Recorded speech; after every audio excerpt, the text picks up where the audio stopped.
Visualization. Welcome back.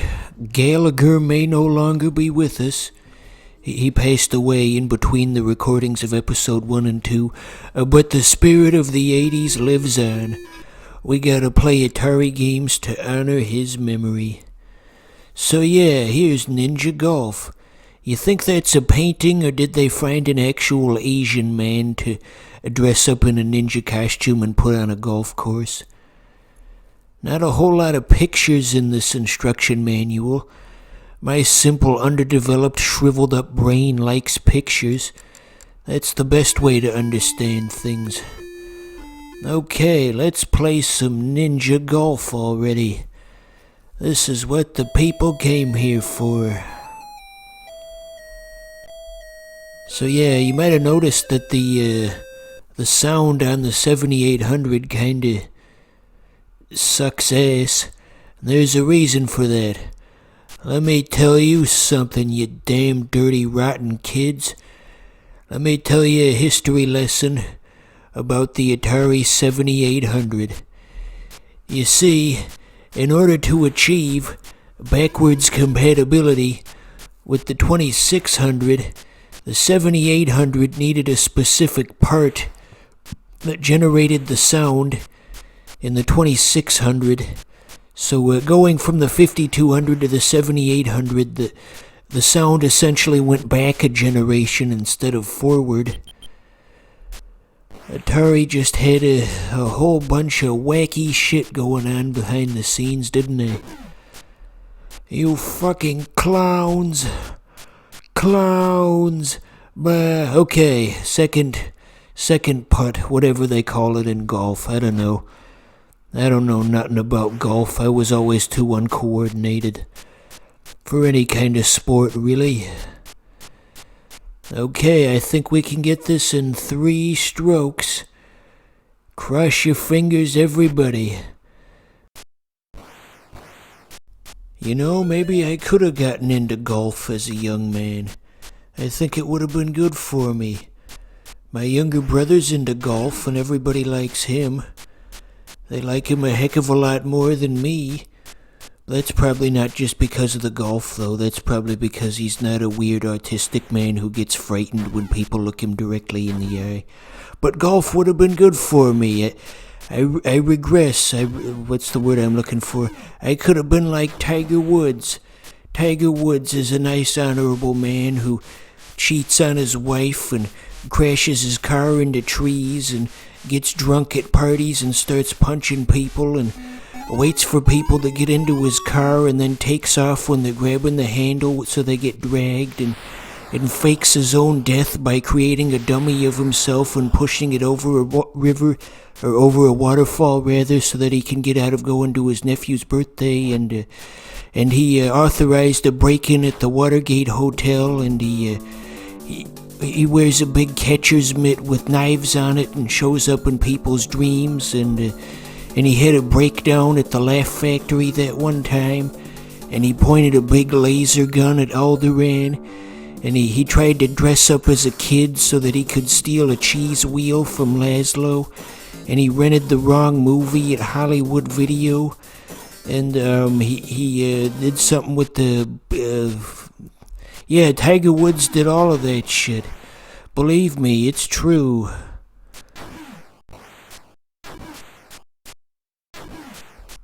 You know, I was in middle school around the time that all of those allegations against Tiger Woods were going on. And there was this one kid who really struggled to control the volume of his voice, and that's not a relevant detail, but he had a joke about Tiger Woods that he was telling us. It went like this. So I went to Walmart to buy Grand Theft Auto, and the lady behind the counter didn't know what that was, so I had to describe it to her. So I said, it's a game about a black guy who goes around crashing his cars and having sex with hookers and beating up people with clubs and shit like that. So she went into the back and she came back with a copy of Tiger Woods' PGA Tour.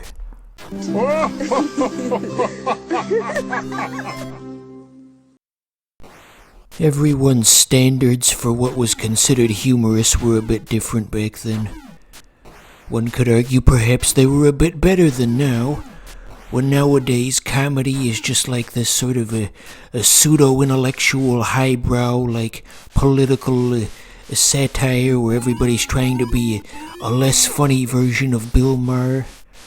That's what modern humor is. Anyway, doesn't this segment kind of remind you of Space Harrier in a way? A much less competent version of Space Harrier. You really can't easily dodge those fireballs. I mean, you can, but then you can't hit on top of that. Okay, not too bad. On to the next thing. I think you've seen the gist of Ninja Baseball Batman. Ninja Golf, pardon me. Easy to get those games confused. Next up, we've got Saboteur. This one's a bit different because it was never released. This one's just a simple prototype. You see, the game's developer, Scott Cawthorn or whatever, he got ripped off and he put all this effort into this game and it never came out. So they've got plenty of nice pictorial diagrams telling you who you should shoot and who you shouldn't shoot. I think they need to show these to the... No, don't finish that joke. Okay, let's go. We've got a sprite in the middle that looks a bit like that Hanna-Barbera character. Oh, hey, look, that blue bug thing that was on screen for a minute, that was a callback to Yar's Revenge. Another Atari game. So yeah, you've got the blue guys that look like the heel slimes from Dragon Quest, and when they reach the edge of the screen, the rocket goes up slightly. And then the yellow guys, you don't want to shoot them because when they get to the edge of the screen, the rocket goes down slightly. And you want to keep it down for as long as you can. If this game were to come out in 2022, somebody with blue hair would try to turn that rocket into a hokey political metaphor for the dangers of nuclear proliferation. Thankfully, it never came to that. Okay, so this is the boss, by the way. You don't fight him in the traditional sense, but rather you want to shoot him with the green lightning and then it reflects off of him. And then you want to hit those moving boxes on the conveyor belt at the bottom. But of course I couldn't get very far. Let's give it another round. Another round on the house, as they say. I really like that artwork they had on the instruction manual. That doesn't really fit the theme of what you would typically see in an Atari game. It's a very chibi-looking character, as they say. So that guy on the top row, he's the sniper. You can shoot him all you want, but he'll just keep coming back. Sniping's a good job, mate. I'm not doing as well this time around.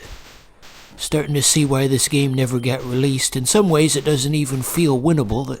The guys just go way faster than you can ever possibly manage. So once we do get to that boss fight, which should be coming up in a second here. Yeah, there's a second boss fight after this, if you can clear this one. But of course, that's easier said than done. There definitely seems to be a bit of an input buffer on the lightnings you can shoot out. You can do 2 at a time if you press it really fast, but then you have to wait almost a full second before you can do more.